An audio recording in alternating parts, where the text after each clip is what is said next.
Let's go. Welcome to Rekindling Desire, Passion for your marriage and relationship. This masterclass for men. We're going to unpack the difference between desire and intimacy, which I posted about in the posts leading up to this transmission. And this comes from Esther Perel. We're also going to talk about some of the keys to keeping love alive in a relationship, long-term relationship, and what are the patterns that I'm seeing in a lot of relationships that struggle. Mostly, of course, I'm focusing on the man, on you, because you are the man. And so first I want to talk about the actual words that I wrote to talk about this masterclass, which is being the man your wife desires. Because what can happen over time is there can be a loss of desire. There can be a depolarization in the relationship where things start to feel stale and there isn't a passion and desire for each other anymore, and a man and woman start to feel more like roommates than sexually polarized partners.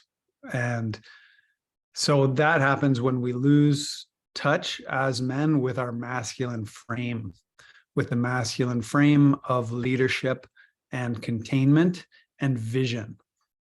So I'm going to talk about a couple keys to holding that frame, and really want to celebrate that I've had to learn some of these lessons the hard way.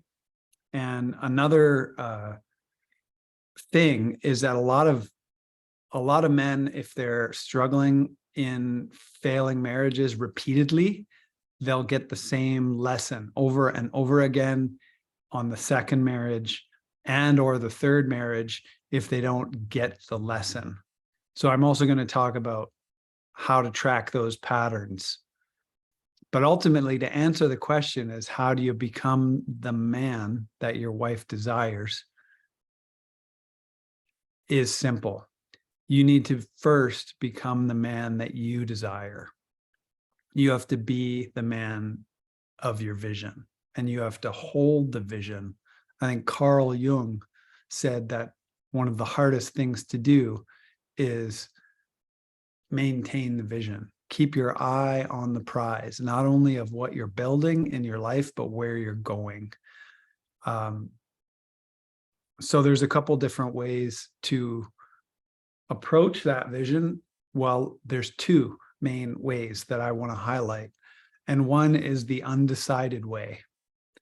And the undecided way is the worst decision you can make. When you're undecided about what you want, undecided about your desire to become that and to take the next step on your path, on your commitment, on your courage to showing up. And that indecision is like a cancer. That indecision is where we lose our frame and we lose the strength of our frame as leaders, as heads of our family, spiritual leaders of the family too. So there's two ways to live. There's either undecided or completely committed, either as a victim of circumstance, of excuses, or as a creator, as a full power creator, a full power partner with life. I heard this great acronym last week from Chris Davis, and he called it the movement from kid to king. And the kid part of us is the part of us that in his acronym KID keeps ignoring disaster. Keep ignoring disaster and you stay in the kid. You keep distracting, avoiding, numbing out, denying. These are kid behaviors versus the king, which is, no, I need God. And in order to step into that king, you know, you need to step into a wider frame of who you are. And so on one level, it's about your direct connection with source, your direct connection with your vision and your purpose, which comes to you from the creator. And I didn't know I was going to get all holy today and get all talking about God a lot, but that's ultimately where all the power comes from. When we're talking about powerlessness or disempowerment versus empowerment, this is something they teach in 12 steps. If you've ever been through the 12 steps, I think it's step 3 or 4, where a man acknowledges that he is powerless in the face of his addictions. He is powerless in the face of his patterns, and victim mentality is ultimately a pattern. It's a pattern of staying stuck, of avoiding, of denying, and of shifting blame. So recognizing that you're powerless is actually the gateway to stepping into your power. And the great secret is that it's not your power, it's the creator's power.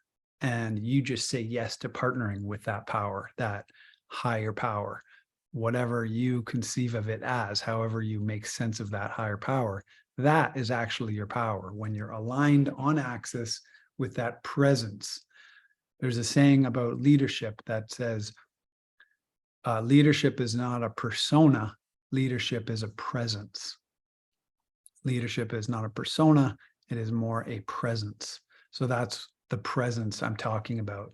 A couple of other things three things I'm gonna highlight for leading the relationship are vision, not only for yourself and the man that you're becoming, but the vision for the relationship. And what is ultimately the mission of your togetherness? What is the grand mission and vision of what you want together? So that's one. And then the second one is roles. And the third one is rules. And so I'm going to talk a bit about all three in the context of long-term relationships. Because when you start to manage the frame of the relationship from a whole perspective, that's when you lead. Because here's the thing, you don't just expect to show up better in the bedroom if things have become dull or stale or routine or boring. When you actually start taking care of yourself and the bigger picture of your life and your vision, and you step into that more leadership frame, that's when you become more attractive and magnetic with the woman in your life. And a lot of the traps that guys fall into is to be the provider and just provide safety and security, just safety and security for the family. And that's good and essential and necessary, but there's another layer.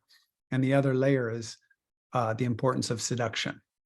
And the importance of seduction is also not only taking care of the house, your own career, the money, and your vision, but also setting the frame for desire, setting the frame for your sex life.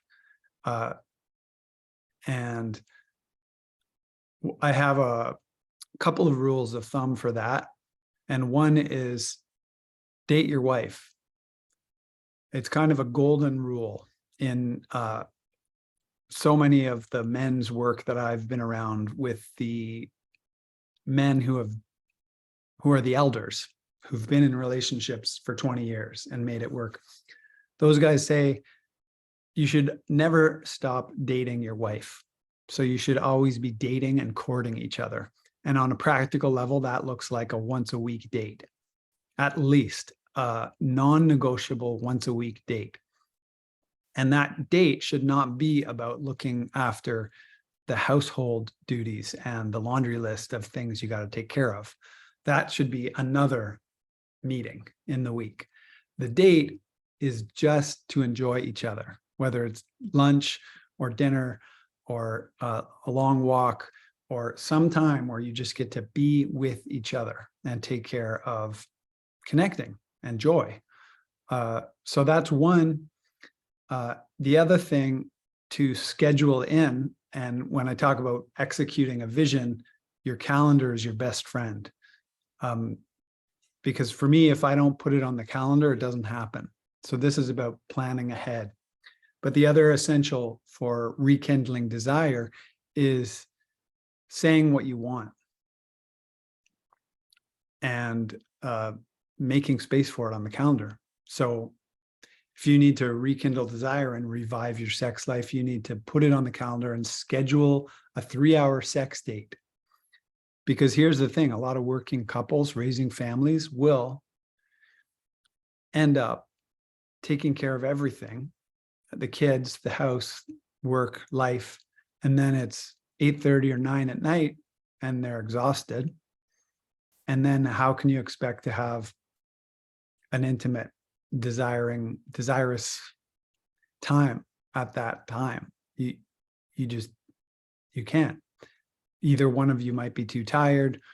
There's always a lack of energy at that time if you're in that full day, living that full day. So what you need to do is create time either in the morning or in the middle of the day and just block out everything else. And so that you can just be together, you can light a candle, you can get out some massage oils, you can just slow down and you can go back into that sacred space. You can create the sacred space. And that's where the seduction happens, is you just set the frame. You just create the container and let go of expectation and just show up and see what happens and get back in touch with each other.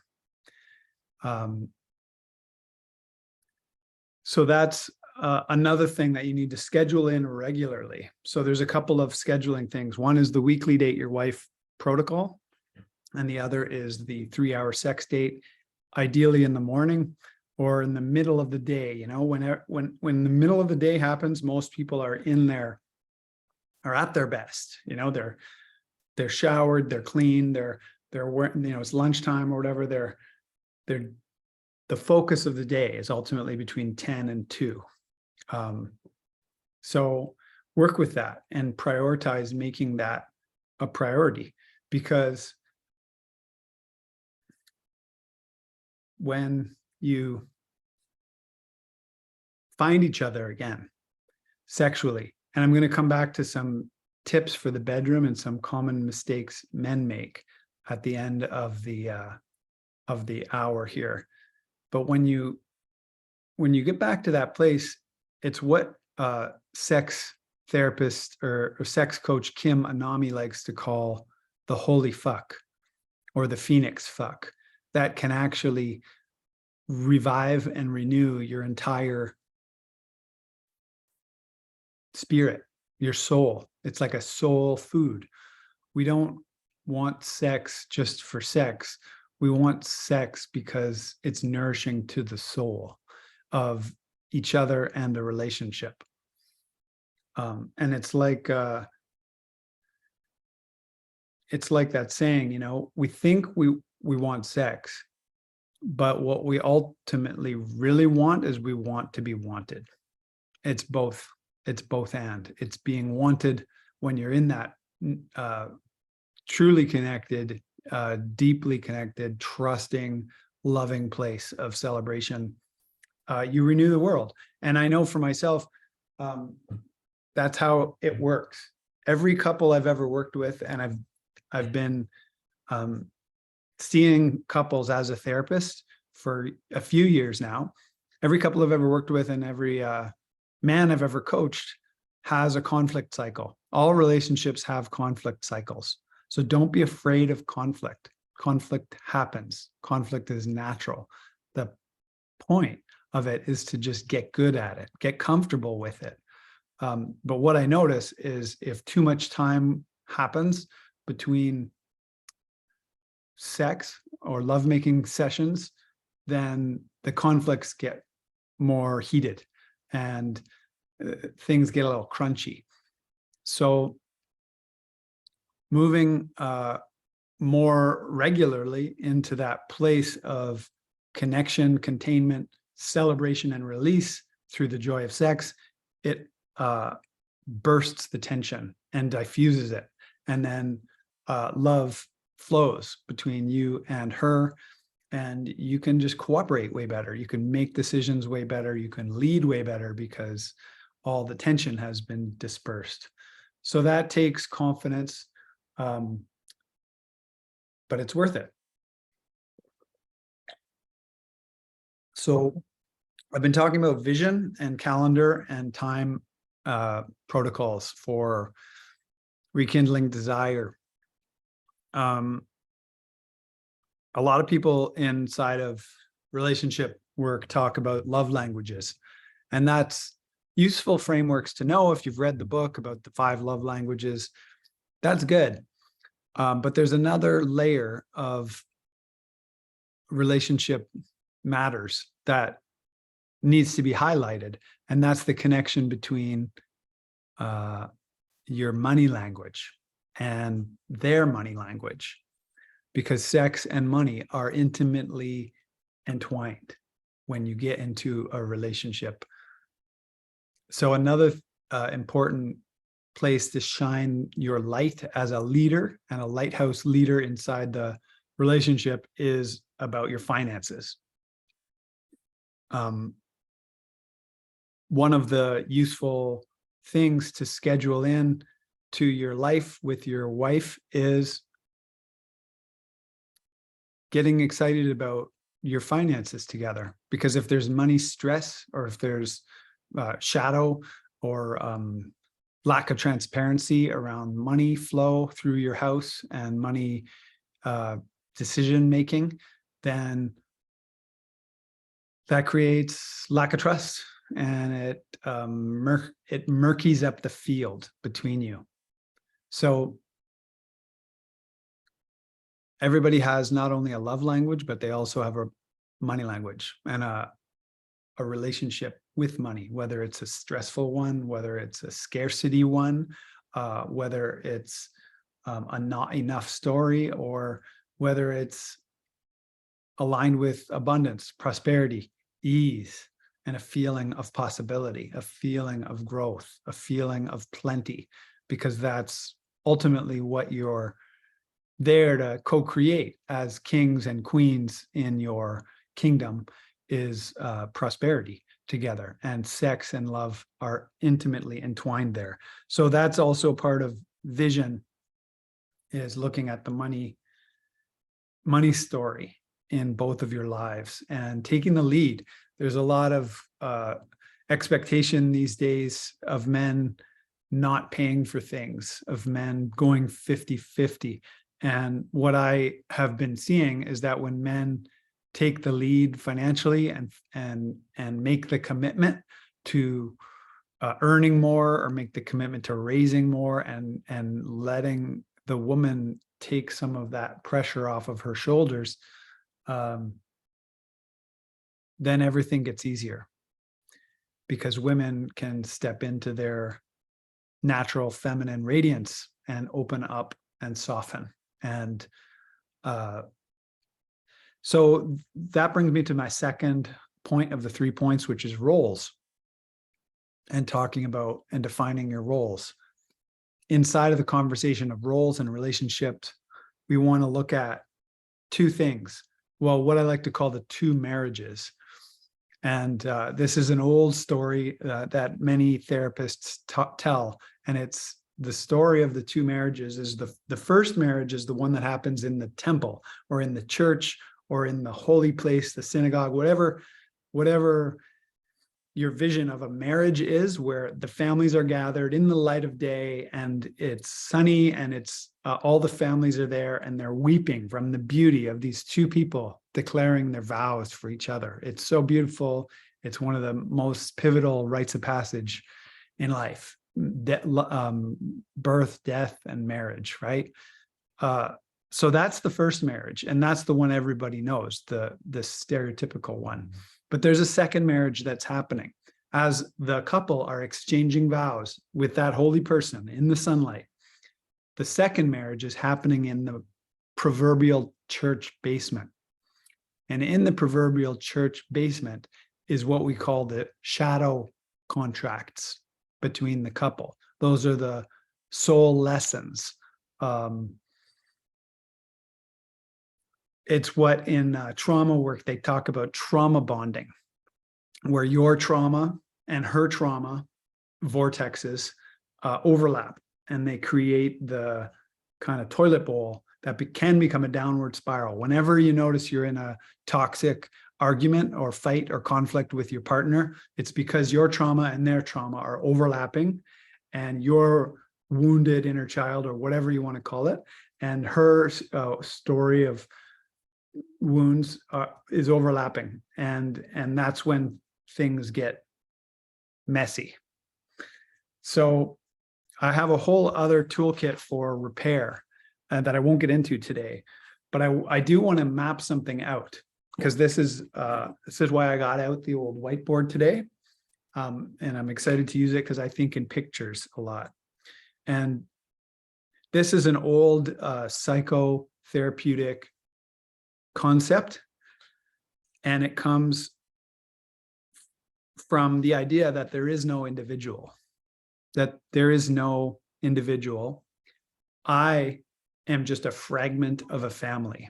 I think I'm an individual. I think I'm separate, but I'm a fragment of a family, and I'm a fragment of two families. I'm a fragment of my family of origin, and I'm a fragment of the family that I'm in now, that I'm the dad in. And when we look at it this way, this is just a conceptual map. You've got a man and a woman, and they both come from, one way or another, a man and a woman. So this is where we get into family of origin dynamics. And when you go along with this idea that there is no individual, there is only fragments of families. And this idea has in it the idea that each family system is just trying to recreate itself. So the man's family system, his family of origin system, and the dynamics between his parents is unconsciously trying to recreate itself in the new family down here. And her family of origin story, her relationship with her mom, her relationship with her dad, is all trying to recreate itself here in the new family. And you'll notice this, you'll see patterns. And so in those two marriages, the one in the sun and the one in the church basement, what is happening is in the church basement is where there's expectations.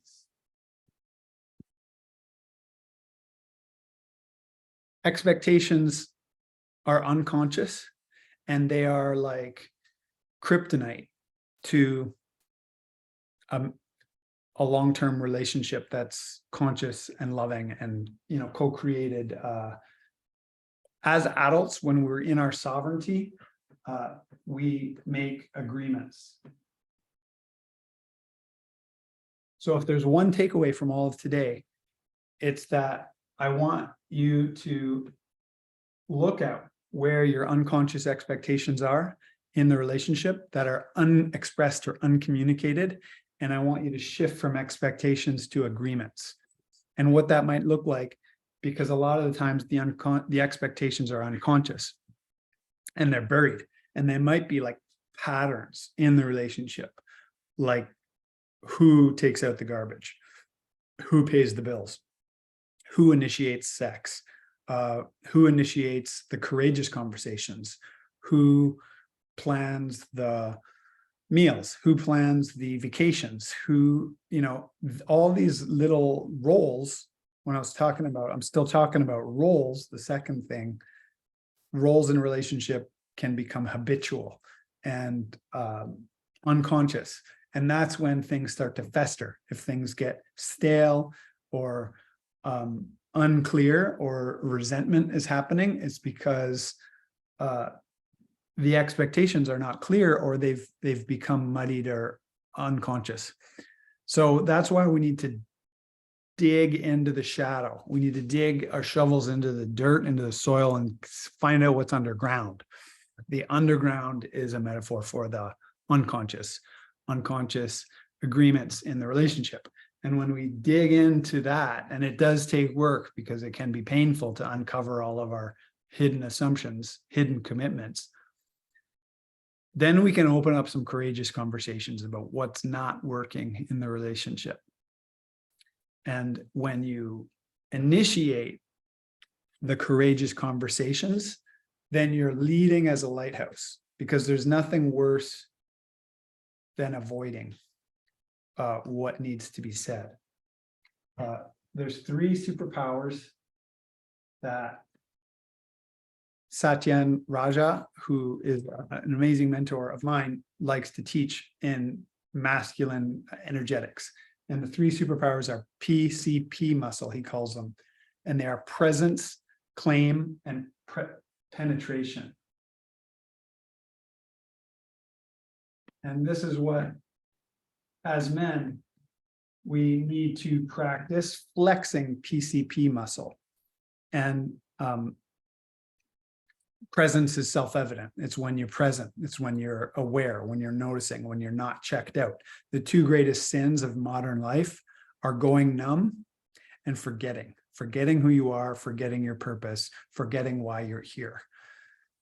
And going numb is so easy in a world that is fragmented and distracted, and social media and alcohol and video games and porn and all these ways to numb out.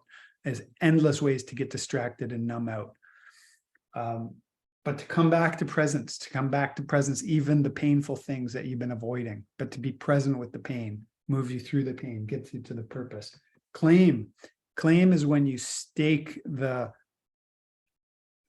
the ground, like David Dita says in The Way of the Superior Man. Your most important relationship is your purpose. And when you stake your purpose in the ground, you're staking a claim. And just like you would claim a garden and put up a fence around it and say, this is loving. This is what I'm going to do, is I'm going to put the seeds here that I want to grow. I want to grow the flowers. I want to grow the beautiful vegetables. I want to grow the garden. Claim is about having the boundaries and the strength and confidence even to claim the woman and say, hey, you're with me and where we're going is good. That's about owning your vision, owning your confidence, and claiming her. Women want to be claimed. These days, feminism has taught women that they shouldn't be claimed, that there's something wrong with that. But the energetics of it is that there's actually freedom and liberation, both for men and women, when claiming happens in a good way. And of course, the third one is penetration, and it doesn't only have sexual connotations, but it's about not only being present, because you can be present but passive. You can be present but passive, where you're aware of what's going on. You're there, but you're not there. And the number one what do you call it? Defining characteristic of fathers and fatherhood is this tension between presence and absence. How many of you had dads who were not present? Or now that you are a dad, can you understand what it's like to be present with your kids, but absent because your mind is at work? And before I became a dad, I used to really look at men who were distracted and weren't paying attention to their kids, and I used to judge them. But then I became a dad, and then I had all the pressures of running the business, looking after the relationship, looking after myself, and being that present, connected, and engaged dad. So the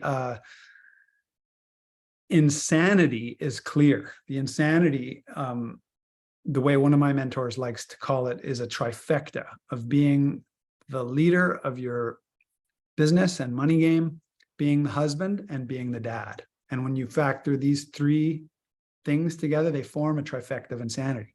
So there are ways to go through it. And there are keys, codes, and tools that I empower the men I work with to use that are battle proven, that are ways to master yourself so that you can be the man your wife desires. You can be the man that you desire yourself to be, which is what it all comes back to.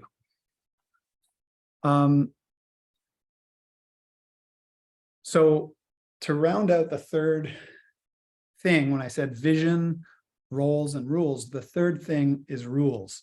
And that's actually agreements. When we're in our sovereignty as kings and queens, we're in the field of agreements. We're in an agreement field. And if there's any mess in your relationship, it's usually because of unmade decisions or unclear agreements, which we could also call rules. Because once you agree, then that's how it is. If she has some way that she wants it to be, and you agree that you want that too, then that becomes an agreement, becomes a rule. Or ultimately, you have your terms. These are your terms. This is how you want it to be. And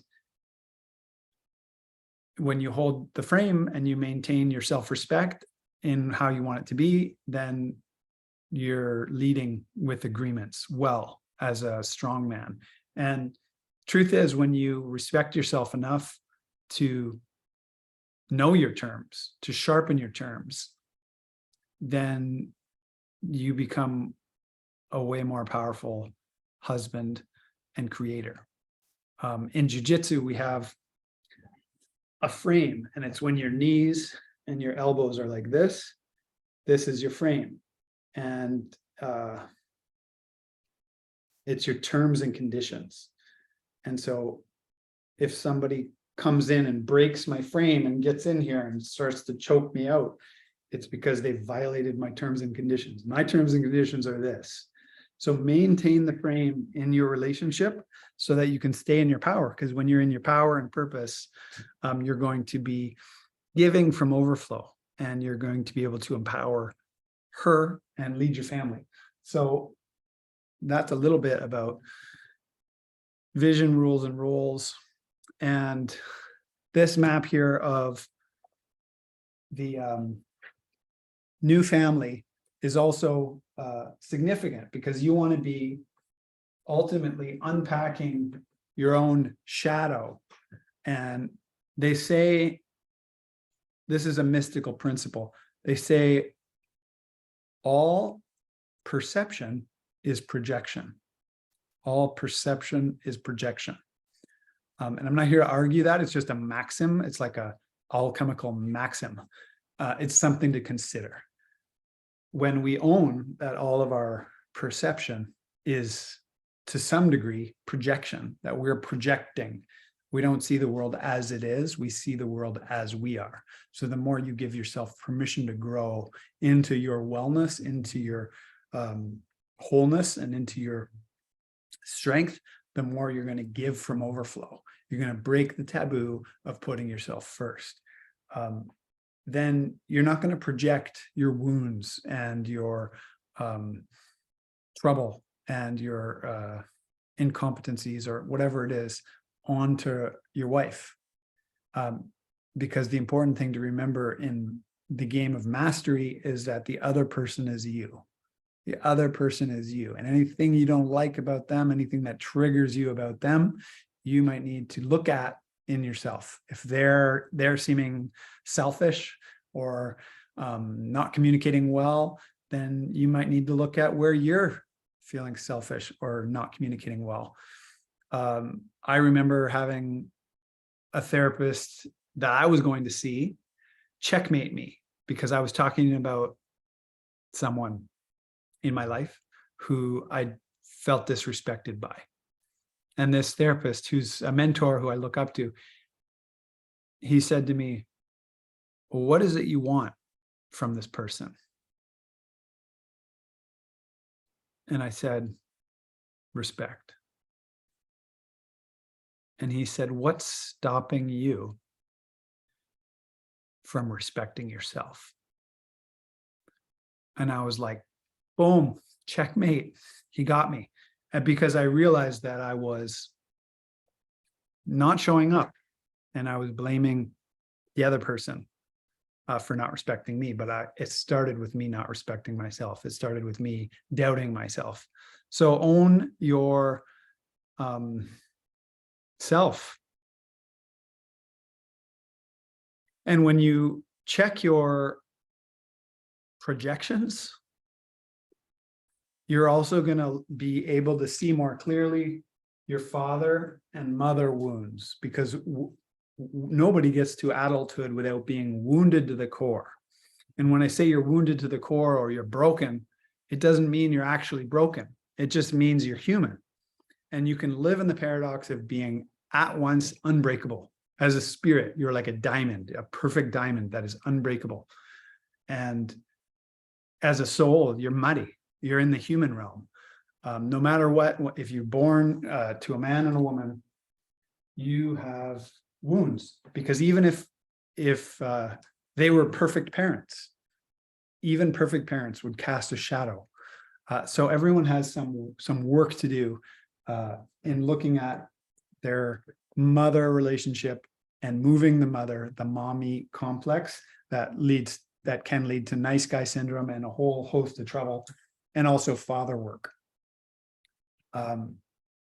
Father work is a big aspect of the deepest of the deep end of men's work, because in it, you find your inner authority or lack thereof. And so I like to say father work is king work. And your wife has her own work to do. She has her own projections. She has her own stuff, from her family of origin that she might be projecting. So your game is to consciously provoke freedom. Freedom, where's my marker? Freedom through love. So when you're really free in your own dominion, you have the power to let love dominate and give love a voice. Say what you need to say. There is a code to live by, because all change starts with telling the truth. So you need to just keep telling the truth and make telling the truth your way of life. And by telling the truth with love, you transmute and you make room for the new. You transmute the trouble, the wounds, the karma. And just to finish out this map of presence, claim, and penetration, there's 3 other things that are the feminine counterparts to presence, claim, and penetration. And they are invitation, and that there's a correlation between invitation and presence. When someone is invited, they become present. And then there's a mutuality and an entanglement between these aspects. And claim and surrender are connected. The more you claim your purpose, you actually come into the paradox that you're actually surrendering. You're actually surrendering to the purpose of your soul. And penetration and expression. That penetration piece is around passivity versus assertiveness. And the assertive move is to penetrate the hearts and minds of those who matter most to you with your truth and lead them, correct them, love them, express fondness, admiration, gratitude for them. And that is what's going to connect penetration and expression, is that your penetration is like a sword, and that pierces the heart and opens the heart of those around you, those who you're leading. So yeah, there's more that I will get into in future classes. I'm going to do one on conflict transformation inside a relationship, but I wanted to also say a few things about confidence today, and where confidence comes from, because you are a coder with your language, and language is like the master code of reality.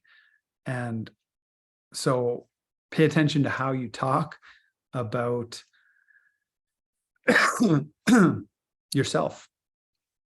Pay attention to your self-talk, and pay attention to where there might be some old limiting beliefs that are showing up, that are holding you back. Because we live in a time where a lot of men have been sold on the idea that we're supposed to be like Homer Simpson, and we're supposed to be soft males who are ultimately like losers. But you need to be fierce and loving to lead, and you have to move through paradoxes to lead. So you need to make the decision, and that's the difference between living from a place of inside out, where you are owning that you are the creator of your life, taking full responsibility for all your relationships, or you're living from outside in, when it's a blame game and it's like, oh, that's because of her, or this because of her family, or my mom or my dad, or whatever. If we're festering in outside in, it's when we're in not in power.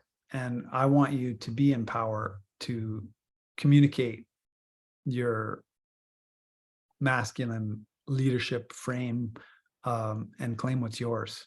Claim what's yours, not only purposefully, powerfully, but also for your legacy, like who you're here for and what you want to leave behind, in terms of wealth creation. And I have a new offer for couples, because previously I had only been seeing couples in person, and now I see couples online.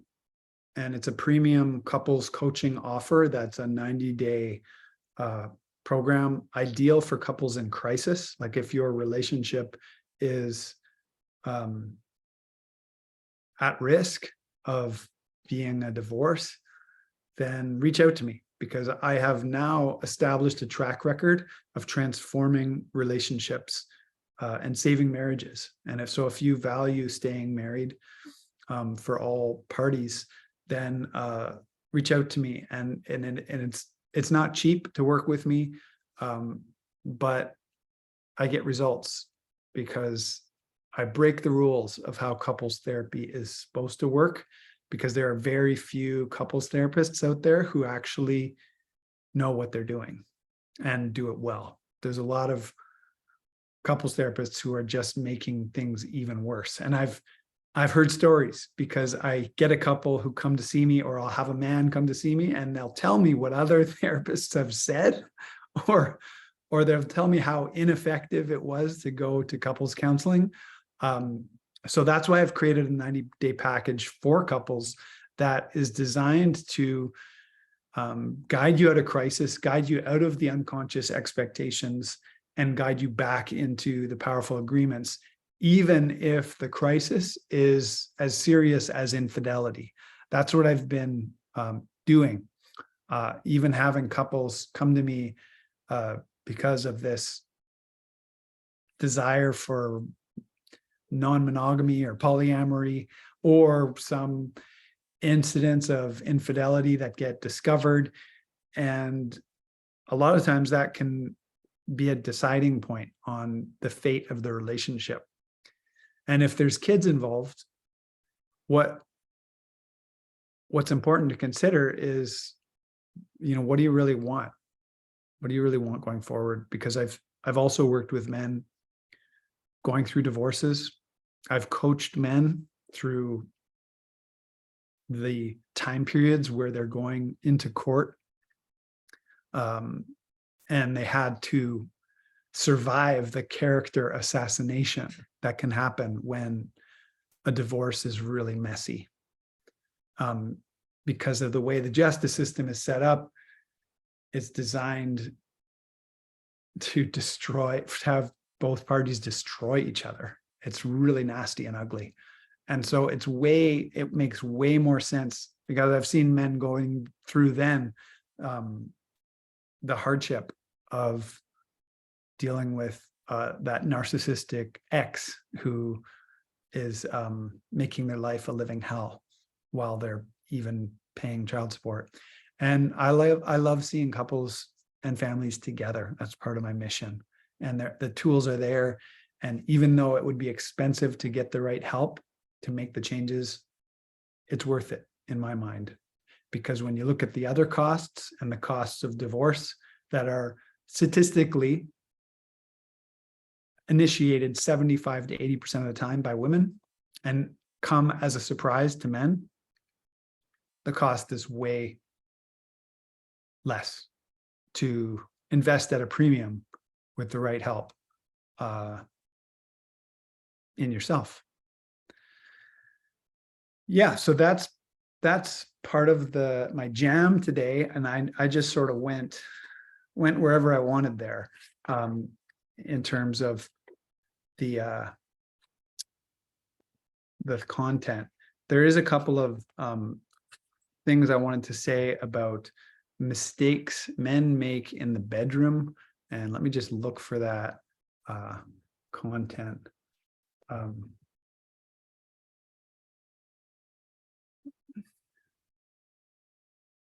Because, oh yeah, this is good stuff. So the 3 most common mistakes men make in the bedroom, just to return to the theme of desire, to return the theme of mastery, are these 3 things. And I'm going to say what the 3 mistakes are, and then I'm going to say what the remedy is. I think I just heard a mouse run across my floor, or maybe a moth. So the first mistake, and you can probably guess what these are, but the first mistake that men commonly make in the bedroom is holding your breath. Holding your breath inside of lovemaking is common, and it's also natural, because there's a lot of blood that's flowing down there, and all of a sudden we're literally in an altered state physiologically that we're not in most of the rest of the day. And so we need to remind ourselves to stay present and clear, because also holding your breath can lead to early ejaculation and take away from stamina. So the remedy for forgetting to breathe or holding your breath is to just consciously take deeper, continuous breaths to expand your flow state. You want to be in a fluid state of movement and performance. And so the second mistake men make in the bedroom is constricted attention. Constricted attention. And this is the habit of being too hyper-focused with tunnel vision, which is also natural when we're aroused. And it comes up in the play of sexual intimacy. But we may find our focus getting stuck, on one, or hooked on one thing, like one body part, like a nipple, or whatever it is. And this again can cause a contraction energy that can create a lack of focus and lead to early ejaculation or what have you. So the remedy to this constricted attention is to spread your attention out, to relax. Like a jazz musician, you want to be kind of holding on but letting go, in that pocket between being firm but also loose, and spread your attention wide. When you spread your attention wide, you make it so that you're as big as the sky. And yet you're present with her, because she doesn't want to be penetrated just by a man. She wants to be fucked open by God. And that's what you get to embody in that temple. So go wide, be big, expand. The third mistake in the bedroom that men make is going too fast. And this one's obvious. It's almost a cliche, and it's well known that women usually need more warming up and a more extended sensual foreplay than guys do. So the remedy for going too fast is leaning back. And when I say leaning back, I mean that with your attention and finding your center, because it's easy when you're in the hunger of desire and the enjoyment of devouring her and devouring each other. It's easy to lean in, and then you get sped up. So when you stay centered and embodied in your embodied axis, and you draw your breath and your attention comes to your back body to recenter yourself, then you create a new magnetism, and you can actually direct what's going on in the heat of attraction with subtlety. And you can play in that tension field when you bring your attention back and move with inspiration. Yeah, so that's that. I wanted to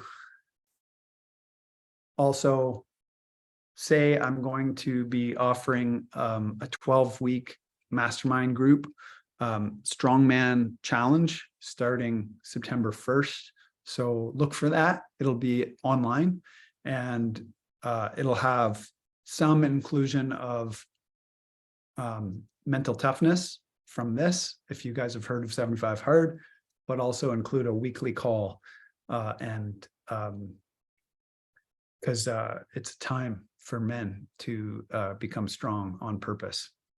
So that's about the time we have for the hour. I do have space for one new one-on-one coaching client starting next week.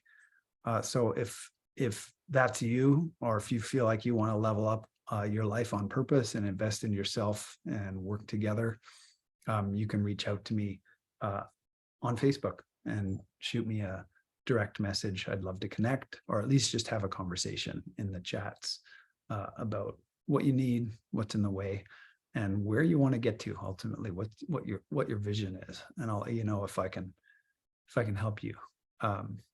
So thanks for tuning in. Thanks for being part of Lion Heart, and big love. Bye for now.